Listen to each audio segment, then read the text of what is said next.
सुधांशु त्रिवेदी जी, पहला सवाल आपसे ही, सपनों की सौदागरी आपने शुरू कर दी है। वो इसलिए कह रही हूं क्योंकि अखंड भारत आप क्या कह रहे हैं, पाकिस्तान, बांग्लादेश, इन तमाम मुल्कों को आप वापस जोड़ लेंगे। ये क्या अखंड भारत की परिकल्पना क्या है? देखिए, पहले आपको भारत, अखंडता और संघ तीनों का विषय समझ लीजिए, आपको समझ में आ जाएगा। संघ की दृष्टि में राष्ट्र एक राजनीतिक सत्ता ही नहीं है सिर्फ जो एक पॉलिटिकल पावर से गवर्न होती है, एक सांस्कृतिक सत्ता है। इसीलिए भारत के राष्ट्रगान में पंजाब, सिंध, गुजरात, मराठा है। सिंध हमारा राजनीतिक सत्ता का अंग नहीं, फिर भी भारत का हिस्सा है। इंडस वैली सिविलाइजेशन का मेजॉरिटी एरिया पाकिस्तान में है, पर पूछिए पाकिस्तान की हिस्ट्री में पढ़ाया जाता है भारत में। ननकाना साहब और करतारपुर साहब दोनों पाकिस्तान में है, भारत की हिस्ट्री में पढ़ाया जाता है। गंधार अफगानिस्तान में है, भारत की हिस्ट्री में पढ़ाया जाता है। इतना ही नहीं, भारत की अखंडता का विस्तार जानते हैं कहां तक था? ये वेस्ट इंडीज कहां है? अमेरिका के पास। वहां के मूल निवासियों कहा जाता है इंडियन, रेड इंडियन। इंडिया वहां तक था। और इंडोनेशिया का अर्थ जानते क्या है? ग्रीक में नीजिया का अर्थ होता है द्वीप। इंडोनेशिया मतलब भारतीय द्वीप। ये तो था हमारा ज्योग्राफी में विस्तार। और टाइम में क्या था? अभी हमने हिंदू नववर्ष मनाया था ना, तो किसी का तो 2100 कुछ पूरा हुआ 2022। हमारा ब्रह्म संवत 1,97,40,29,124 1.97 बिलियन ईयर्स का स्पेस में अखंडता है। तो टाइम और स्पेस में जो विराटता है, इसे समझिए। अब ये चेतना जग रही है तो हमें बहुत कुछ लड़ने की जरूरत उतनी नहीं पड़ेगी जितनी चेतना स्वतः साकार होते हुए आ जाएगी। और ये मैं एग्जांपल देता हूं, मैं एग्जांपल दे रहा हूं। जिस दिन बलूचिस्तान की बात 15 अगस्त 2016 को प्रधानमंत्री जी ने की, मैं अंग्रेजी चैनल पे था, तो एक बलूच नेता, अहमद मुफ्ती खान नाम था, वो वॉशिंगटन डीसी से जुड़े थे। तो उन्होंने क्या बोला? हम बलूच हैं, हम पाकिस्तानी नहीं हैं। तो पाकिस्तान वाले ने कहा कि पाकिस्तानी नहीं है तो क्या तू हिंदुस्तानी है? इंग्लिश चैनल में हिंदी में बोला। तो जानते हो क्या बोले? हां, हम हिंदुस्तानी, हम पाकिस्तानी नहीं हैं, हम बलूच हैं और हम हिंगलाज माता की संतान हैं। अब इसके बाद उसने जानते क्या बोला? पाकिस्तान वाले ने, जनरल शफकत सईद थे पाकिस्तान वाले तरफ से, चेक कर लीजिएगा जाके यूट्यूब पे। क्या कहता है? अब अबे तबे पे आ गया। कहता अबे हिंगलाज माता क्यों कह रहा, भारत माता क्यों नहीं कह देता? और समझियो बलूच नेता कहता हां हम कहते हैं, हम बलूच हैं, हम पाकिस्तानी नहीं हैं, हम हिंगलाज माता की संतान हैं और भारत माता की जय। अब बताइए देश कैसे कनेक्ट होता है? तो जब सब कुछ हो ही गया है तो 10 साल किस चीज का इंतजार करना है? जो एक्सेलरेटर दबा दिया है आप लोगों ने, फिर इंतजार क्या करना है? जब सब कुछ है ही तो फिर अखंड है। देखिए, सब परिकल्पना हमें दिमाग में रखिए। धीरे धीरे रे मना, धीरे सब कुछ होए, माली सींचे 100 घड़ा, ऋतु आए फल होए। और ऋतु आ गई है, चिंता मत करिए, शीघ्र ही फल भी दिखेगा। क्या ऋतु है ये?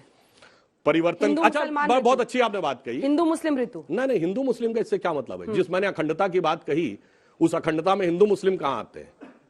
मुस्लिम का तो एंगल ही नहीं आता। फिर मैं एक और बात कहता हूं, पीओके लाइए ना, फिर पाकिस्तान को जोड़िएगा। अच्छा, जो आपने पीओके की बात कही है, हाँ। तो पहली बार ऐसा हुआ है कि पिछले 70 साल में जो हमारा टसल चलता था पाकिस्तान से, मैं चैलेंज करके कहता हूं, दुनिया में जहां कहीं भी लड़ाई होती थी, हमेशा कमजोर और छोटा कहता था ये बड़ा और ताकतवर हमें सता रहा है। पर हम इकलौते थे जो हम बड़े और ताकतवर होकर कहते थे कमजोर और छोटा हमें सता रहा है। पर पहली बार पाकिस्तान की नेशनल असेंबली में इमरान खान ने क्या बोला था? ये कुछ उससे ज्यादा खौफनाक करने वाले हैं जो बालाकोट में किया था। पहली बार उनके फॉरेन मिनिस्टर ने क्या बोला था, शाह महमूद कुरैशी ने, कि साहब वो आर्मी चीफ आए, उनके पैर कांप रहे थे, उन्होंने कहा खुदा का वास्ता अभिनंदन को वापस कर दीजिए वरना शाम तक इंडिया अटैक कर देगा। ये बताइए, मैं नहीं बोल रहा हूं, ये तो वहां वाले बोल रहे हैं। तो आप समझ लीजिए, वक्त में बदले बदले मेरे सरकार नजर तो आ रहे हैं। नवल किशोर जी, अखंड भारत 10 साल 15 साल में बनेगा, धीरे धीरे रेमना कह रहे हैं। देखिए, अखंड भारत की बात कहने वाले की राजनीति को अगर समझिएगा तो पता चलेगा कि वो कितना खंडित करने वाले बात करते हैं। जिन्होंने यह बात कही कि इस गति से चलेंगे, एक ऐसी गाड़ी है जिसमें ब्रेक नहीं है, केवल एक्सीलेटर है, तो आप समझ सकते हैं कितना विध्वंसक सोच है। जिस गाड़ी में ब्रेक नहीं हो वो तो एक्सीडेंट ही करेगा। वो तो कोई ऐसा काम नहीं कर सकता है कि किसी मंजिल को प्राप्त कर सकता है। जब उसमें ब्रेक ही नहीं है तो उसी मंजिल का यह तय नहीं है, पहली बात। दूसरी बात यह है कि उनके पूरे राजनीति को देखिए, उनके बात को देखिए। जब भी वो बात करते हैं, या पूरा संघ के चरित्र को देख लीजिए, जो सत्ता में चुनाव के माध्यम से नहीं, किसी पार्टी के पीछे रह के पूरा सत्ता का लाभ लेता है, वो कहता क्या है और उसका मतलब क्या है, उसको बांटना होता है। पूरे भारत के राजनीति में अगर देखिएगा तो खंडित करने के कई सारे आयाम उन्होंने ढूंढ रखा है।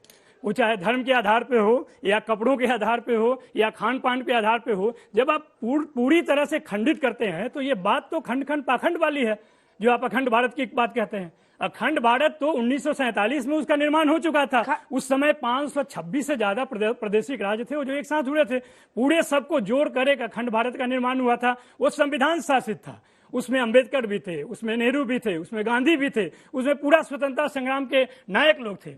उनके खिलाफ में अगर आप ये बात कहते हैं तो उनके खिलाफ में है। आपका ये कौन सा सपना है? ये कौन सा सपना है जो कि जो देश एक संविधान के रास्ते पे चल रहा है, एक गति पे चल रहा है, उसको आप कहते हैं कि इस गति से चलेगा कि जो सामने आएगा वो या तो हटे नहीं तो मर जाएगा, मिट खंड जाएगा। खंड पाखंड आप इंडिया को कर रहे हैं तो फिर बाहर क्या जोड़ेंगे देशों को? रोज जितने भी वैचारिक विमर्श होते हैं, रोज गांधी की बात लोग लाते हैं। अब मैं वहीं से शुरुआत करना चाहता हूं। क्या गांधी भारत का विभाजन चाहते थे? महर्षि अरविंद ने क्या कहा था? महर्षि अरविंद ने कहा था कि यह भारत का विभाजन कृत्रिम है और एक दिन आएगा जब भारत के जो टुकड़े विभाजित हो गए हैं भारतवर्ष का पुनः हिस्सा बनेंगे। तो ये महर्षि अरविंद का उद्घोष था, एक योगी का उद्घोष था। और संघ भी ऐसा मानता है। आप यदि संघ का यदि आप मानचित्र देखेंगे तो हम ये मान करके चलते हैं कि ये भगवती स्वरूपा है। हमारे लिए कोई एक कोई राजनीतिक इकाई नहीं है भारत माता।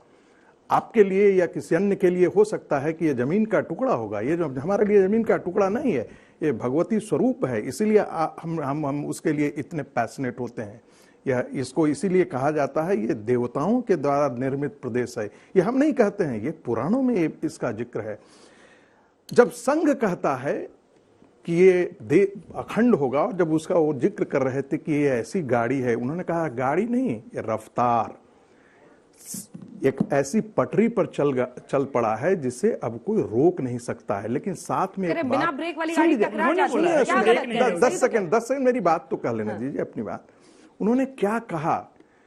उन्होंने फिर वेदों की एक उक्ति बोली, कहा हम ऐसा मन क्रिएट करेंगे, साथ हम चलें, संगचत्वम संबद्धत्वम, हम और सारा वोट बीजेपी को पड़ जाए। नहीं, सारा वोट उधर चल जाए। इसका आप चूंकि आप राजनीति खाते हैं, राजनीति पीते हैं, इसलिए आप राजनीति उगलते हैं। संघ राजनीति नहीं खाता, संघ राजनीति नहीं उगलता, इसलिए आपको उसके स्तर पर आकर के सोचना पड़ेगा।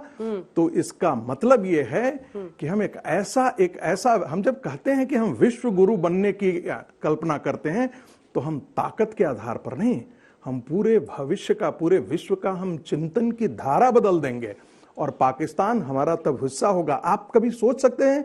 अभी पाकिस्तान, मैं पाक ऑक्युपाइड कश्मीर के एक बहुत बड़े लेखक का कल लंदन टाइम्स में एक लंदन के एक अखबार में उनका इंटरव्यू पढ़ रहा था। उन्होंने कहा कि पाक ऑक्युपाइड कश्मीर के जब सड़कों को और यहाँ को देखते हैं तो हमें जम्मू एंड कश्मीर से ईर्ष्या होती है। हम चाहते हैं कि हमारा ये हिस्सा जो है वो भारत का हिस्सा बने। कभी आपने सोचा था? लेकिन बलूच और सिंध तो मोदी जी लाएंगे, वहां सुन राजनीति की जरूरत लीजिए, पड़ेगी। बलूच और सिंध में वहां सोचने से नहीं जुड़ जाएगा। बलूचिस्तान, देखिए किसी ने सोचा था 370 खत्म हो जाएगा? किसी ने नहीं सोचा था। किसी ने सोचा था राम मंदिर बन जाएगा? किसी ने नहीं सोचा था। अरे आप लोग मैनिफेस्टो में हमें हर बार लिखते थे, क्या लिखते थे? नहीं, हम आपके लिए कह रहे हैं। कल्पना की एक ऐसी दुनिया बना दीजिए। नहीं, हम तो सोचते थे। कहाँ जी रहे हैं आप? हम तो सोचा था, अरे उन्होंने सोचा था। नहीं, हम तो सोचते थे, आपने नहीं सोचा था। संघ ने नहीं सोचा। आप रोज कहते थे, आप इन लोगों के साथ मिलकर के कहते थे। अच्छा तारीख बता दीजिए सुधांशु जी, और सुधांशु जी को रोज पिन करते थे आप, जरा तारीख बता दीजिए। आप रोज मैनिफेस्टो में लिख रहे हैं 1971 के पश्चात। मैं तो कहता हूं भारत विभाजन के पश्चात 370 का खत्म करना एक बहुत बड़ा निर्णय है। ऐसा निर्णय इस देश में किसी ने सोचा नहीं था ऐसा संभव हो पाएगा। तो वो दिन भी आएगा जब भारत अखंड भी होगा और तब हम और आप जो है यहीं बैठ करके डिस्कस वीजा के जाएंगे। अरे बिना वीजा की जरूरत नहीं पड़ेगी। वीजा की जरूरत नहीं पड़ेगी। वीजा की जरूरत नहीं पड़ेगी। बहुत ये निर्णय बस साथ ऐसे चले कई चीजों का निर्णय समय करता है। ठीक है प्रभु।